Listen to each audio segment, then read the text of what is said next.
Well, hello, good people. Mark Holmes here, and as always, I want to say thank you all for watching, commenting, subscribing, and being part of the Joe Boo Sports Report. Without you guys, as well as you ladies, you know that this literally does not work. I hope y'all have all had a great Taco Tuesday and that all your taco dreams have come true.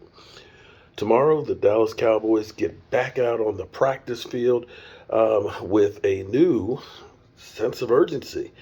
Hopefully, after that close game that basically everybody out there saying the Cowboys, they are who we thought they were, and they're just going to lose in the playoffs. Well, if we've learned anything about the NFL, it doesn't take long for things to turn around. And it's funny how a team that has 10 wins, in the NFC, it's 12 wins by the Eagles, it's 10-3 by the Cowboys, it's 10-3 by Minnesota, and then there's everybody else. You know, this year for the Cowboys, I have to look at this and say that this Cowboys team is, I forgot, there's some Odell Beckham Jr. News as well. The Cowboys were in touch with them, but I'll get to that in just a second. But as I look at this team, since the 90s, wow, I remember the 90s so well. My Zumba pants and everything else. Anyway,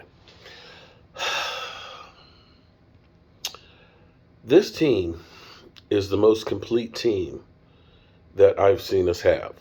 We've had some good teams. 2016 was a good offensive team, but I'm not going to say the defense was great.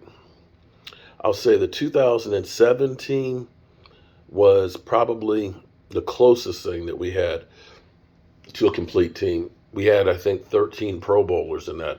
But part of the thing with Pro Bowl is it's a popularity contest. And since there's more Cowboy fans than anybody else, we, of course, get more fans voting than other teams. So we may, kind of jarg that a little bit to the Cowboys' way. But the 2017 was a good one, with Tony Romo and Marion Barber being a beast, sharing time in the backfield. And unfortunately, it didn't do well in the playoffs. But you look at this team has the best defense. And I know it's, subject to week to week. Not every week can be a shutout. And I dare say, went to bed about 1 o'clock and I was up at 6. So, in a busted ass, I've driven 150 miles to get here. I've built cabinets and countertop, put in a sink. I've been working on cabinet doors. I'm gonna have a yawn or two, okay? I'm gonna have a yawn or two before I fall out. But this team is the best defensive team that we've had. Now we've got a bunch of injuries. We lost Hankins for at least the regular season. We know that we've lost, Anthony Brown, a much maligned player, but actually still a really good one. We lost Jordan Lewis, and we've been resilient for the most part throughout this season. And defense is what you got to have in the playoffs. Now, understand, when you're America's team, when you are the Dallas Cowboys, teams get up for you. If you can beat the Dallas Cowboys and make the fans cry, man, that can just make your whole offseason. That could be the only thing that you could live for. I mean, I've heard Rashid talking about the Giants, that if we can beat the Cowboys, And as everybody, because here's the thing that's kind of funny to me. When people start talking about the Cowboys, they're going to be choking in the playoffs, the same old Cowboys and stuff. Well, here's an interesting thing I want you to think about. If the playoffs started today, everybody in the NFC East would be in it. Cowboys, the Eagles, the Giants, and the Commanders. Now, maybe one of those teams, because the Giants have that tough schedule, they got to play Commanders this weekend, and they got to finish off the season with the Eagles. It's possible that they drop out to the point where Seattle can step in, although Seattle's beginning to have their problems, or maybe the Lions. step in. But I can almost say with certainty that there's going to be at least 3 teams from the NFC in the playoffs. And we're talking about the NFC East that Dak Prescott owns. What is he, 7-3 against the Eagles? That Eagle victory, mind you, was with Cooper Rush. Last year, both games, spanked that ass. Against the Giants, jeez. What is it like? 8-2? And the Commanders, what is it like 9-1? Something like that. It's some crazy number like that.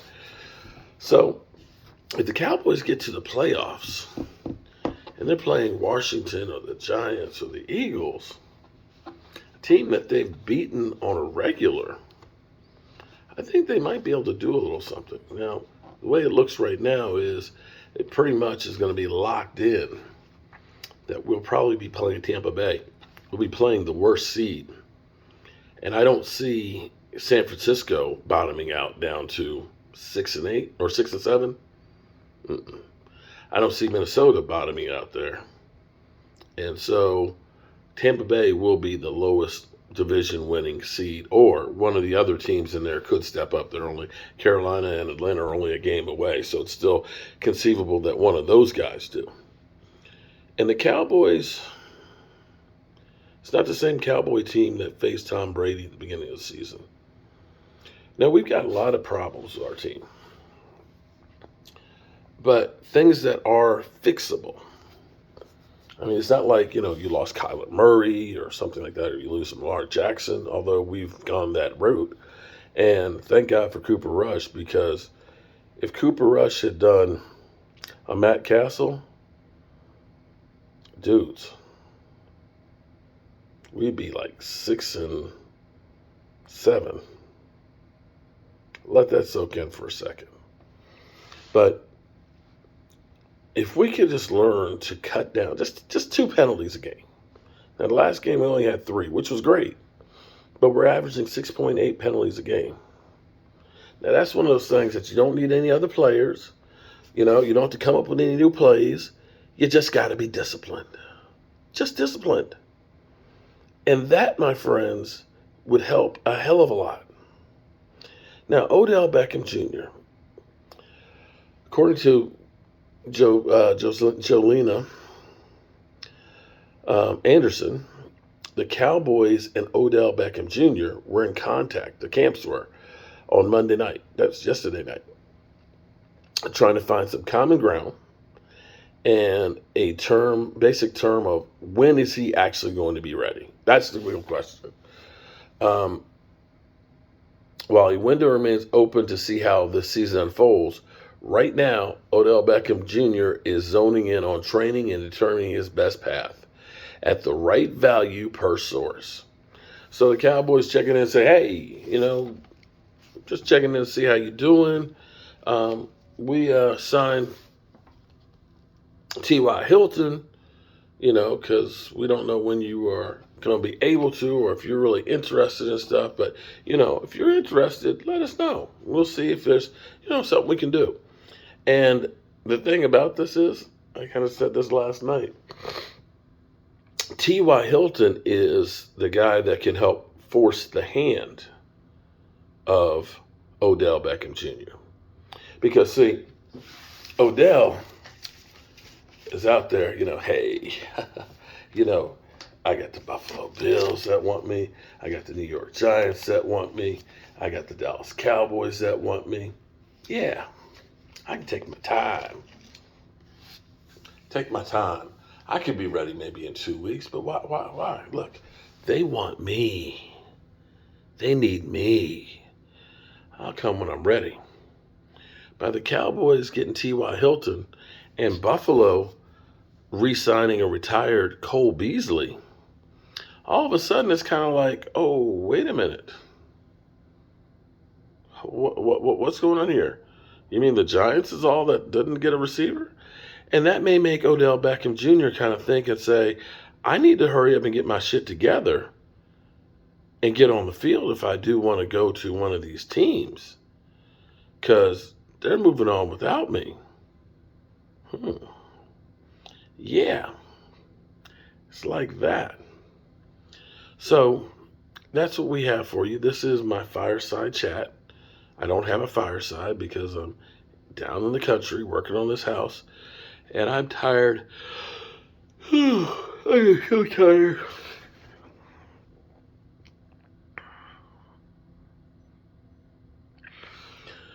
I can hardly keep my eyelids open. There just never seems to be enough time. No matter how hard I work, no matter how I try and budget my time, there's just never frickin' enough time. Whew. Well, remember, tell the people you love how you feel. You might not get the chance again. And that's the truth. I love you guys. God willing, I'll wake up tomorrow and I'll be here with some Cowboys back on the practice field news as they get ready to take on the Jacksonville Jaguars. And oh, don't forget, we have a video about the tailgate and game.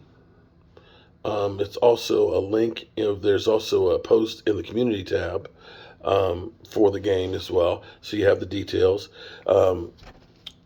If you want to donate to help cover some of the costs of the food and things like that, there's a donation button in there. And last year I think I spent about $1,500 on food and drinks and everything else for everybody out there, but it was worth what we did because it's great to get fans together. I don't know how many people are going to want to go to the end of the season. Yes, my hair is long. It's extremely long. But it's so soft though. I don't want to get rid of it. It's like soft. There is also Jed, I can't remember his last name, from the Commanders sales office. The tickets are $199 with no fees. That's the exact cost of them. And they will email you the tickets from FedEx, of course, and you'll have them electronically. So all you have to do is just show them your phone, or you can print them out. We're going to be in Red Zone Lot, and the tickets for parking in Red Zone Lot are $50. We'll have patio heaters and stuff out there, and tons of food, and we'll hopefully see you guys there. I know Michael Ward, who was here this past weekend, that he's going to be going. I think Wes was talking about maybe going. I know Nick Capps, the Washington Commanders fan, him and his wife, I believe, are going, as well as some other people. So let me know. If you have any questions, email me at cowboysmark94@gmail. And I think I'm just going to go sleep right here. Good night, everybody.